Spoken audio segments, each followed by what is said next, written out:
what about the Iranian-backed militias in Iraq and the chance that they might disarm?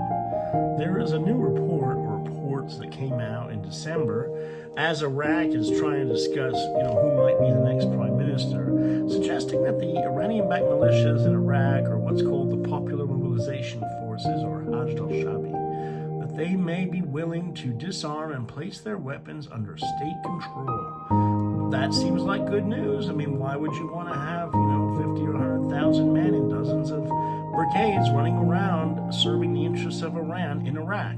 So that seems like good news. The reports indicate that the high-level member of the judiciary had kind of praised this. U.S. envoy Mark Savaya has said it could be good news, but, he says it actually needs to happen. It can't just be words.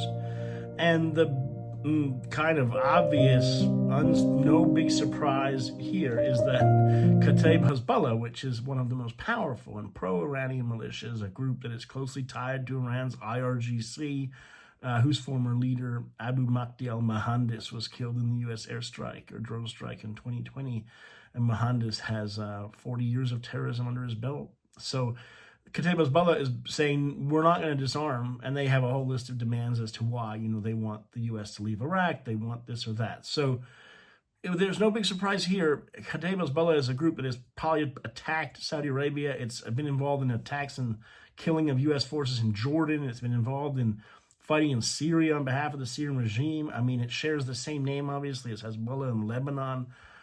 It's the baddest of the bad. So the big question is, why are the other militias, though, that are also sanctioned U.S. terrorist groups, like Asyab Ahl al-Haq, why is that group and others saying, well, yeah, okay, we'll disarm and place our weapons under state control? I think what's happening is some of the groups are saying, listen, why don't we just say we're disarming, and then we'll say that our weapons are going to be placed under state control, and then there's a bit of a, Orwellian newspeak here, because what happens is the groups will say, well, we're already under the state control because in 2016, the Popular Mobilization Forces became official paramilitary, of the government anyway. So they can just say, we're just like the U.S. National Guard, our weapons are within the state control anyway. So, I think there's a bit of a bait and switch here or something, in which some of the militias are saying, we'll just pretend everything's fine. That way there won't be attacks on us or U.S. pressure.